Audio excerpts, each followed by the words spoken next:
नमस्कार, मैं हूं प्रवीण गौतम और आप देख रहे हैं पब्लिक मीटर। दोस्तों, मुख्य चुनाव आयुक्त ज्ञानेश कुमार ने 5 राज्यों में चुनावी तारीखों का ऐलान कर दिया।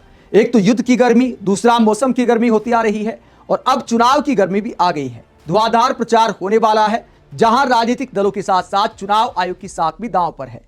तो ज्ञानेश कुमार से ऐसे में प्रेस कॉन्फ्रेंस में कई ऐसे सवाल पूछे गए जो उनकी साख को लेकर हैं। जो नोटिस दिया टीएमसी के सांसदों ने, महाभियोग का जो नोटिस दिया गया है संसद में, उसे लेकर भी सवाल पूछा गया। इसके अलावा जो उन पर पक्षपात का आरोप लगाया जाता है, उसे लेकर भी सवाल पूछा गया। मुख्य चुनाव आयुक्त से क्या सवाल जवाब हुए, पत्रकारों ने क्या सवाल पूछे और कितना जवाब दे पाए ज्ञानेश कुमार, जरा सुनिए। जी, मेरा सवाल है, एबीपी न्यूज से मैं मोहित दुबे हूं सर, सामने 40 नंबर। सर, मेरा सवाल आपसे यह है कि पिछली बार पश्चिम बंगाल विधानसभा चुनाव 8 चरणों में कराया गया था और इस बार आप 2 चरणों में करवाने जा रहे हैं। इसके पीछे क्या रीजन है? क्या आपने ऐसी तैयारी कर ली कि 2 ही चरणों में आप करवाने जा रहे हैं? और एक इसी से संबंधित दूसरा सवाल है कि तमाम विपक्षी दल जो हैं, अपोजिशन जो हैं, वो आप पे निशाना साधते हुए नजर आ रहे हैं। आप पे आरोप ये लगाते हैं कि आप भारतीय जनता पार्टी के लिए काम कर रहे हैं, तो उन विपक्षी दलों को आप क्या जवाब देंगे? और आप इकलौते मुख्य चुनाव आयुक्त हैं जिसके खिलाफ लोकसभा राज्यसभा में महाभियोग का नोटिस भी दिया गया है, तो आप जो नोटिस दिया गया है उसको लेकर आप क्या जवाब देंगे? Thank you sir. This side Harsha from Republic TV. Sir, my first question, sir, earlier this week you had sought the list of police officials during whose presence the post-poll violence took place in the year 2021 in West Bengal. So what's the status of it? And sir, whether those police officials will be deployed in the polling state in West Bengal during election or not? So second one, sir, when can we expect the supplementary list? Sir, already 15 lakh have been disposed from the adjudication list. When can we expect the supplementary list? Neeraj sir, Neeraj हूँ news 18 India से। हमारा सवाल यह है कि मैं उसी को आगे सवाल बढ़ा रहा हूँ जो महाभियोग को लेकर नोटिस दिया गया है संसद में, और ऐसे वक्त में 5 राज्यों के विधानसभा चुनाव की घोषणा भी हो रही है। बंगाल में टीएमसी की तरफ से सवाल ज्यादा खड़े किए गए हाल के दिनों में, तो ऐसे तमाम विपक्षी दल जिन्होंने नोटिस दिया है उनके लिए आपका क्या मैसेज है? क्योंकि चुनाव की प्रक्रिया में आप खुद कहते हैं कि फ्री एंड फेयर इलेक्शन होंगे, तो विपक्ष के लोगों को क्या कहेंगे? सर, मैं अश्विन कुमार सिंह एनडीटीवी से। सर, आपकी प्रेस कॉन्फ्रेंस शुरू होने से कुछ देर पहले बंगाल की सरकार ने 500 रुपए का मानदेय बढ़ाया पुजारियों और मुआजिनों के लिए, और साथ ही डीए भी बढ़ाया गया है। तो क्या ये मॉडल कोड ऑफ कंडक्ट लागू हो एक तरीके से आपकी प्रेस कॉन्फ्रेंस के 30 मिनट पहले किया गया, तो क्या कमीशन इस पर कुछ विचार करेगा? Sir, first of all I like to make clear that the model code of conduct is applicable from now onwards.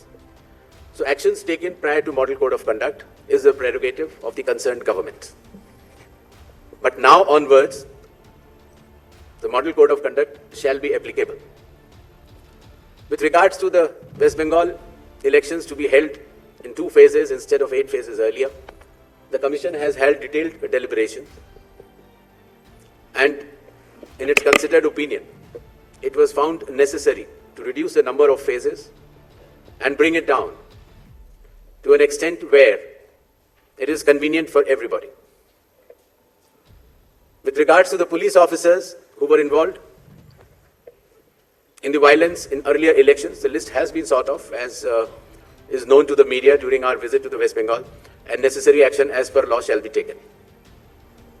With regards to the supplementary list, as per the orders of the Honorable Supreme Court, the learned judges working under the directions of the Honorable High Court of Calcutta would be bringing out this supplementary list, and as and when the supplementary list, the names are coming out, they shall be included in addition to the existing electors. With regards to some other questions, I would like to make it clear that elections in all these 4 states and the Union Territory of Puducherry shall be violence free and inducement free. Commission will take strict action if anything to the contrary is noticed or reported. 39, 42, 56, पीछे दीजिए, 56।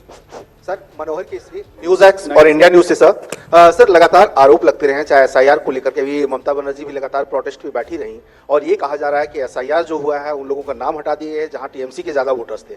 तो किस तरह से trust आप लोग develop कर पाएंगे, क्योंकि लगातार इस तरह से अपोजिशन की ओर से आरोप लगाए जा रहे हैं? और दूसरा है कि चुनाव आयोग को कहा जा रहा है टीएमसी की ओर से कि संवैधानिकता का पालन नहीं किया जा रहा है, असंवैधानिक है, और जब मीटिंग में जाते हैं हमारे साथ व्यवहार अच्छा नहीं होता है, क्या कहेंगे?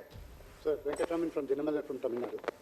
So now the trend has come that before the election date announcement, the government's offering money. The Bihar, before assembly election, 10,000 rupees was offered to the voters. Now, followed by Tamil Nadu has announced 5,000 rupees. Does the election commission has any plan to prevent this kind of activities? Number one, due to freebies, most of the state government become a bankruptcy. Whether the election commission got to know the facts that what kind of action is going to be taken by the Election Commission of India. 3, during TN session time. Sir, please restrict yourself to one question. Only the last question. During the TN session time, the Election Commission was considered to be one of the best commission. Now, when are we going to see the same kind of opinion from the public? 42.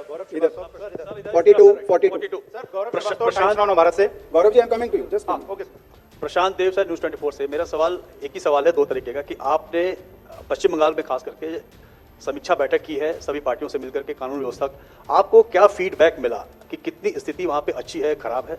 दूसरा कि अब announcement करने के बाद आप कितने मुतमईन हैं कि आप फ्री एंड फेयर इलेक्शन कराएंगे पश्चिम बंगाल में? क्या मैकेनिज्म आपने डेवलप किया है उसके लिए? गौरव जी। सर, गौरव, टाइम्स नाउ भारत से इधर sir.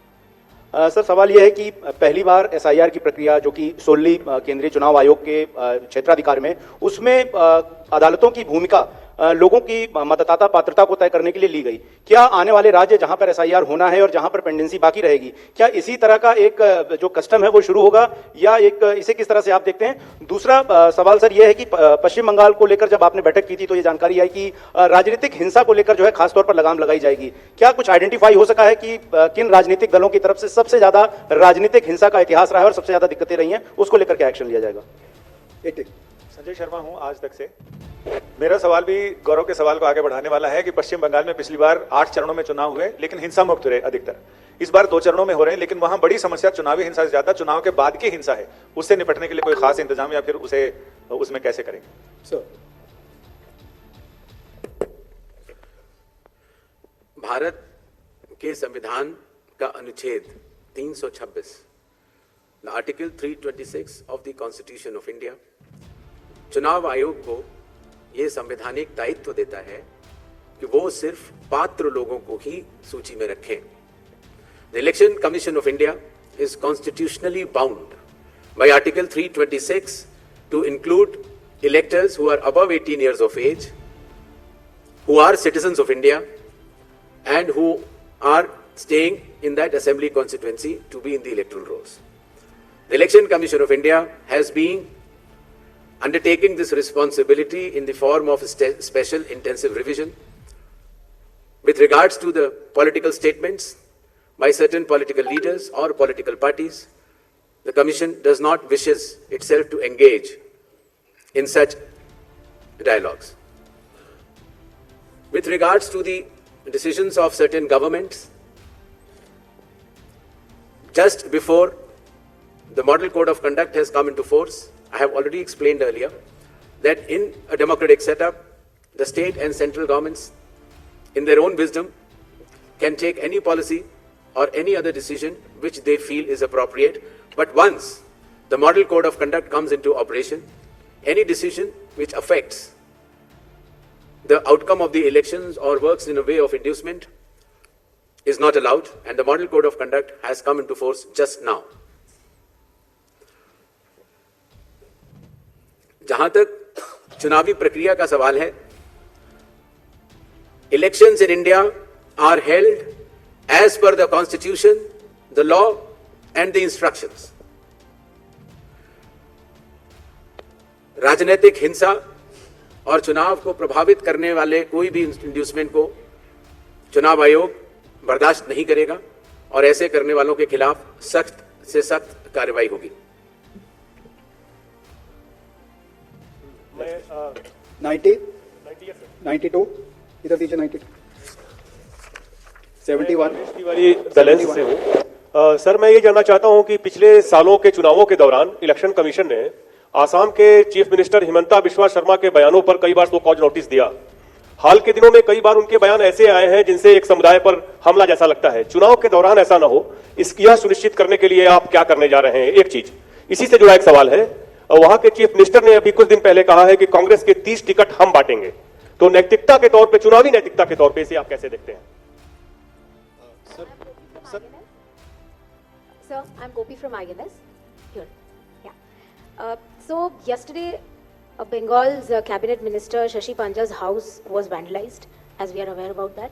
So just a question regarding safety and security, as well as what steps is the ECI taking to counter misinformation and deepfakes, which might go around during the campaign period.